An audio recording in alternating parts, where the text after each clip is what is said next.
Tiba-tiba saya kaget kamar yang besar kan. Ibarat hotel itu badannya aja sampai atap hotel. Jadi jubah yang besar. Yang terjadi pada saat itu spontan kita saya melihat itu, kawan yang di sebelah saya pun melihat. Teriakan sama Allahu Akbar, Allahu Akbar. Itu saking kagetnya kita keluar dari kamar.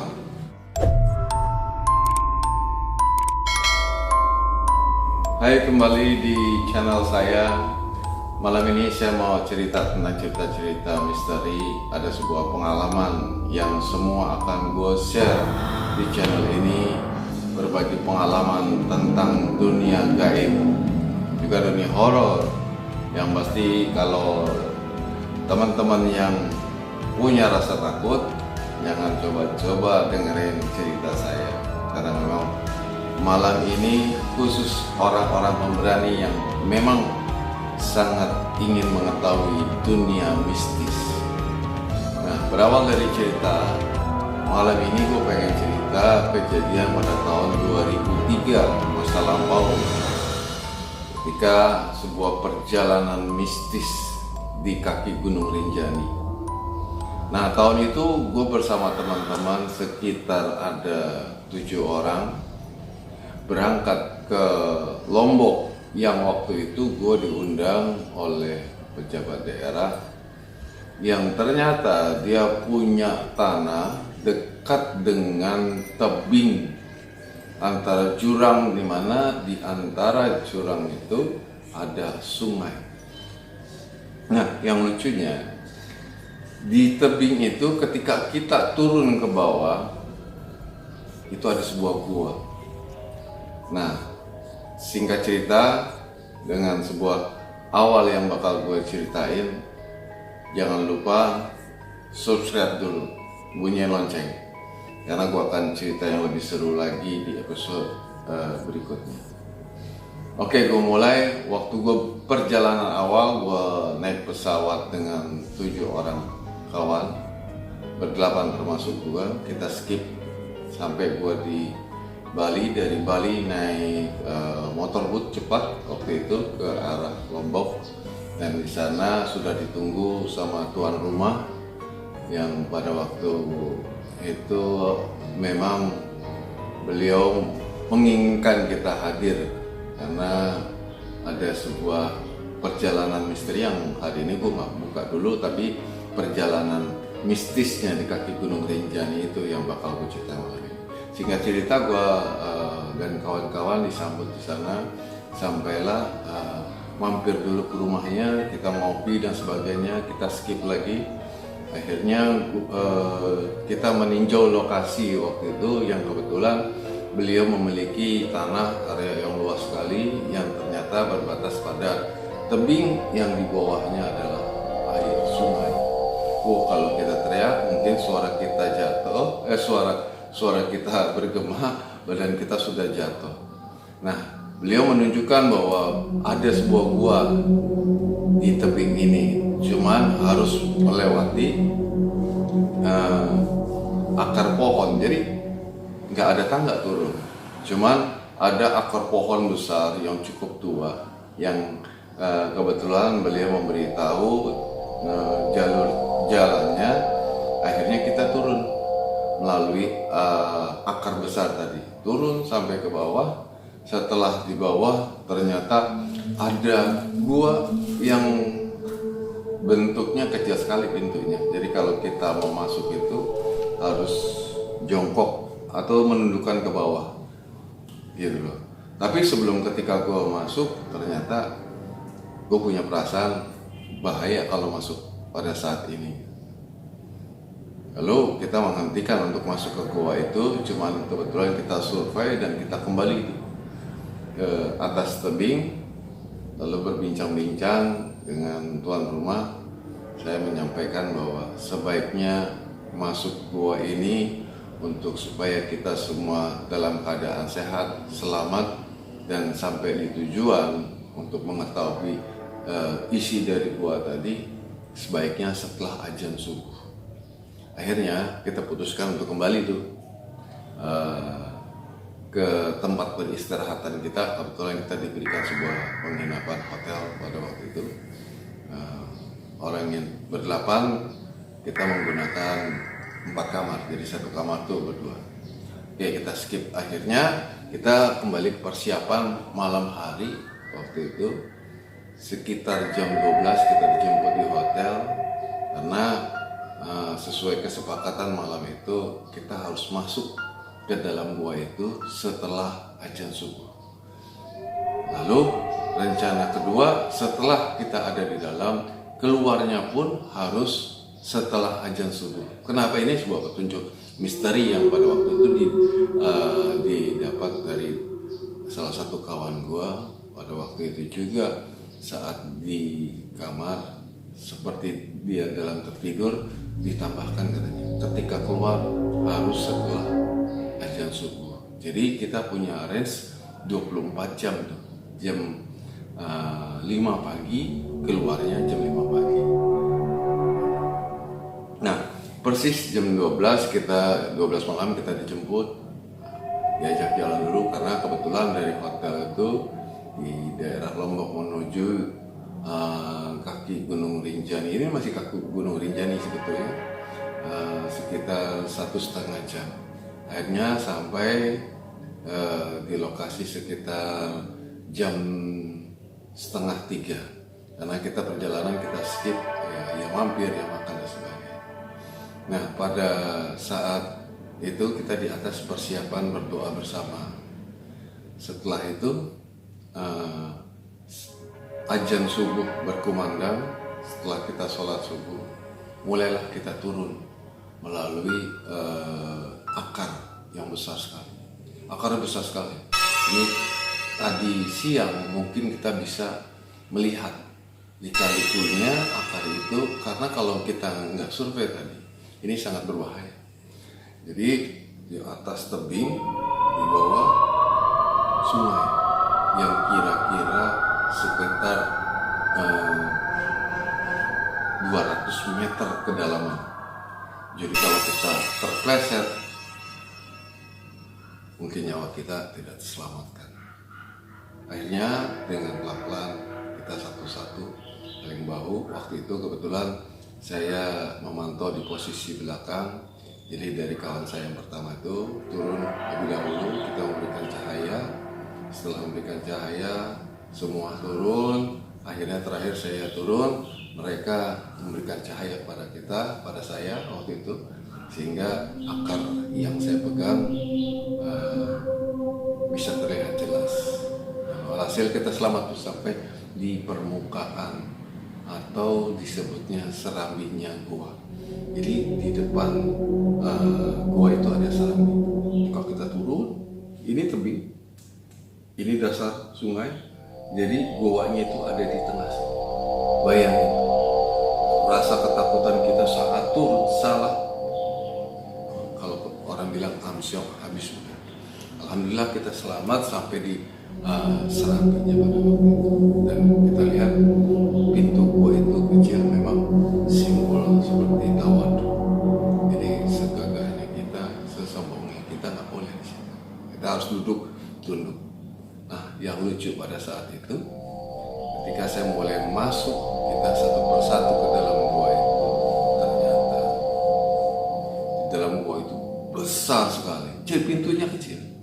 Cuman di dalam ketika terbuka luar biasa. Mungkin kalau kalian membayangkan parkiran mobil truk itu mungkin bisa 10 berjejer. Luasnya luar biasa. Padahal pintu guanya sangat kecil. Nah, ketika kita masuk, dan yang luar biasanya pada saat itu ada aliran sungai dan bunyi gemercik.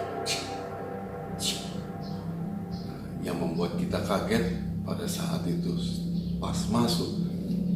Mungkin ada hewan sekitar yang terganggu yang mengagetkan kita pada waktu itu langsung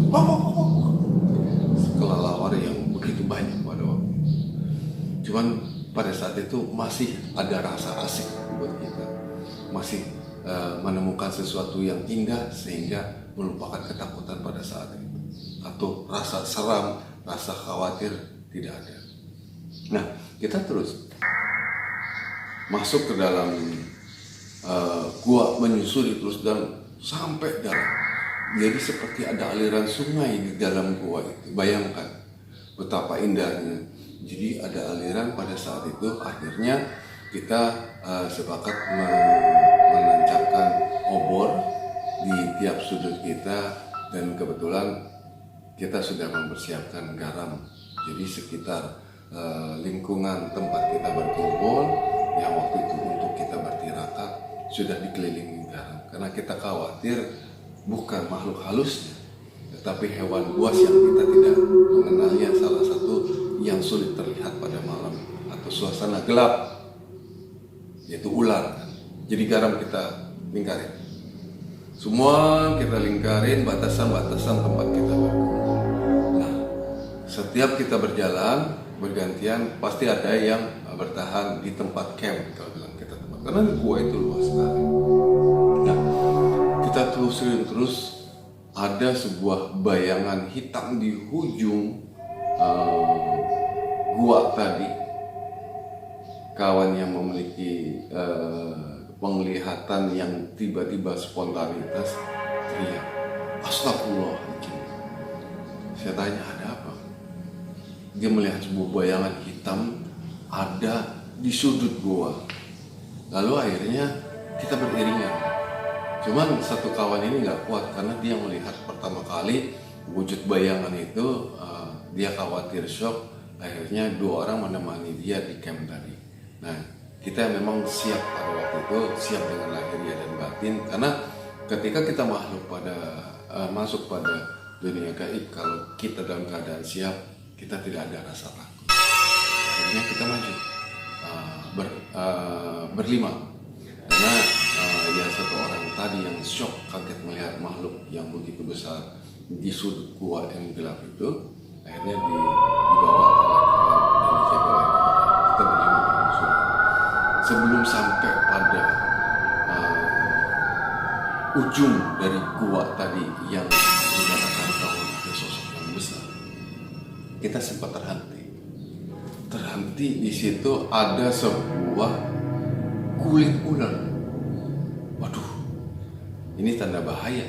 Ternyata kulit ular itu adalah mungkin ketika ular yang semakin tua dia berganti kulit, dia menyisakan, dan itu membuat kita tahu bahwa ada ular besar di sini yang juga harus hati-hati. Makanya kita sudah waspadai itu dengan menaburkan garam di sekeliling camp kita.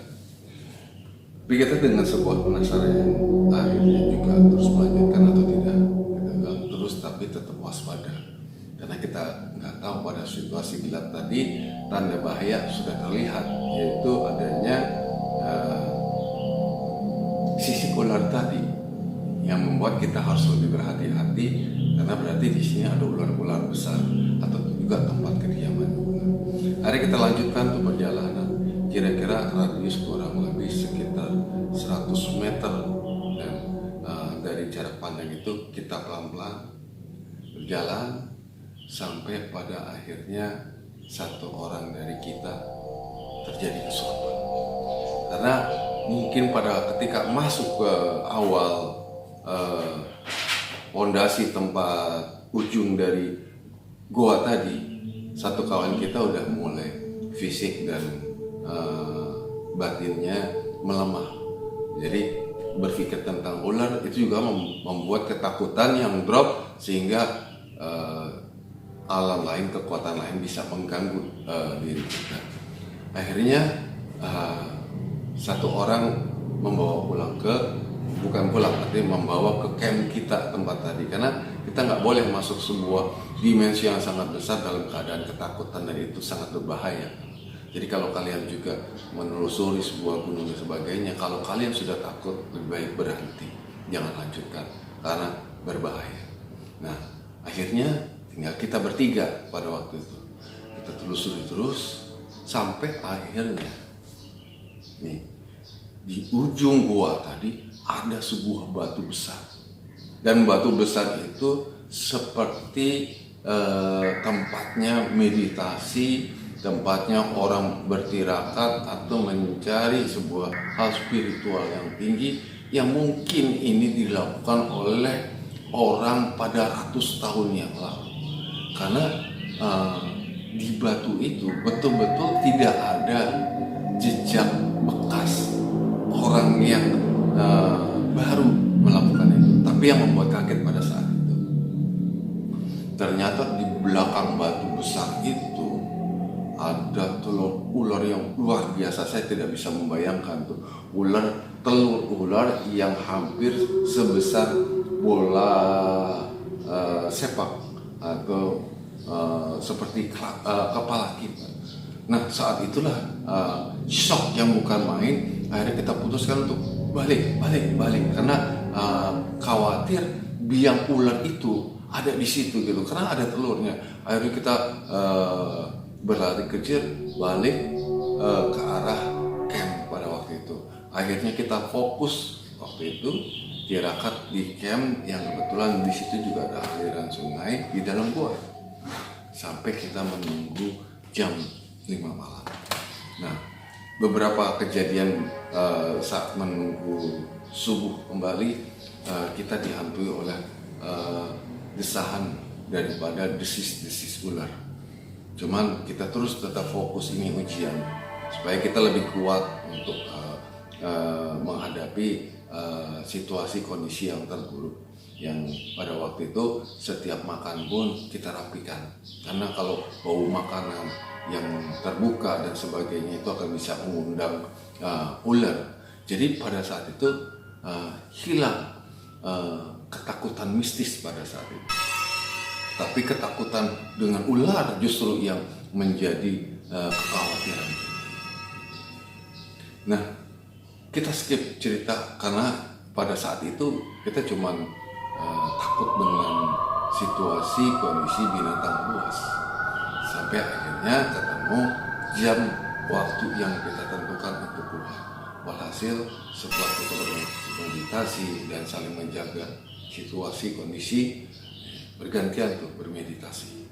Jadi kita setiap bermeditasi kurang lebih 2 jam, satu orang berganti lagi, yang lain menjaga, karena untuk menjaga situasi dan kondisi. Nah, kita sampai cerita selesai jam 5 subuh, azan, kita sholat di dalam dan keluar. Akhirnya keluar, alhamdulillah selamat. Nah, yang lucu, setelah kita sampai di atas, kita sudah ditunggu sama tuan rumah yang menyiapkan mobil untuk kembali ke hotel. Tiba-tiba salah satu kawan pingsan. Saat pingsan itu, tiba-tiba saya melihat seseorang di belakang mobil mengikuti dengan kuda putih, berbaju putih terus mengikuti pada waktu. Saya nggak tahu ini siapa, nggak tahu. Nah, mobil terus berjalan dan saya nggak bisa berkata-kata, sementara kawan-kawan sibuk menangani kawan yang pingsan. Yang pada saat itu saya tidak fokus pada yang pingsan karena terpana oleh melihat makhluk yang terus ngikutin kita berkuda putih, sehingga sampailah pada kita tempat yang namanya ziarah saya di Masjid Tiba atau Masjid Bayan di Lombok. Sebentar di sana sampai matahari terbit, kita balik ke hotel. Nah, di hotel itu kita skip lah makan siang, cerita-cerita pengalaman kita, keseruan kita. Yang lucu, pada jam 7 malam setelah Ba'da Isya, kita kembali ke kamar masing-masing pada waktu itu. Karena untuk sholat Isya di kamar masing-masing dan melakukan sebuah tirakat pada waktu itu. Nah, lucunya ketika kawan-kawan nggak langsung melakukan sebuah tirakat pada jam 7 pas, yang saya rasakan, saya merebahkan diri saya di tempat tidur yang bertujuan pada waktu itu sebetulnya untuk mengistirahatkan badan, karena sebentar lagi kita akan melakukan tirakat. Tiba-tiba saya dikagetkan makhluk yang besar sekali. ibarat hotel itu badannya aja sampai atap hotel. Jadi jumlah yang besar. Yang terjadi pada saat itu spontan kita saya melihat itu, kawan yang di sebelah saya pun melihat.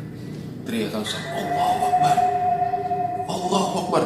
Itu saking kagetnya kita keluar dari kamar.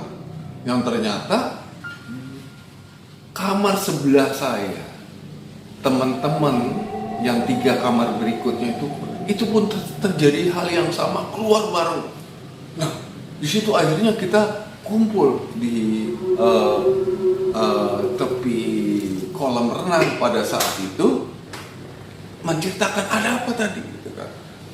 Pengalaman kawan yang di sebelah, ternyata apa yang kamu alami? Gue mau tidur, gitu. Pas saat gue mau tidur juga, ternyata kita sama, memang pada posisi mau rebahan. Tiba-tiba pintu dibanting semua, gitu kan. Kita yang pada posisi yang tidak siap, terkaget dan muncul ketakutan yang luar biasa, yang akhirnya spontanitas kita keluar. Padahal kita memang suka dengan hal itu, tapi ternyata pada posisi diri kita yang tidak siap, kita bisa saja terperangkap dalam dunia misteri. Jadi kalau kita mau masuk kepada dunia misteri, siapkan batin kita. Ini sebuah pengalaman yang luar biasa buat pengalaman kita. Ketakutan yang besar yang melihat makhluk yang besar. Dan pengalaman yang luar biasa yang sampai benda nyata, pintu didobrak, dibanting, yang mereka sudah tidak sempat melihat waktu itu siapa yang membantu. Tetapi yang lucu pada saat itu, 4 kamar yang kita tempati bersamaan diserang oleh makhluk penguasa gua tadi. Mungkin pada saat itu kita memutuskan bahwa kita sudah ingkar diri, walaupun sebetulnya kita mau beradaptasi, tetapi dimensi yang begitu besar itu yang membuat benturan sehingga mereka menyerang kembali. Tapi alhamdulillah kawan-kawan, pada saat itu kita tetap sehat walafiat, walaupun ada yang sempat pingsan, ada yang artinya shock, itu hal yang biasa. Nah, inilah sebuah cerita yang luar biasa, pengalaman yang mungkin saya tidak bisa mengulangi lagi. Tapi saya punya cerita-cerita yang lebih seru lagi dari sebuah perjalanan misteri yang saya lewati. Dan mungkin nanti akan saya juga undang orang-orang yang memiliki perjalanan yang penuh dengan misteri, horor, menakutkan, menjadi cerita misteri di channel ini. Terima kasih. Jangan lupa like, share, dan komen. Dan tunggu cerita selanjutnya. Terima kasih. Saya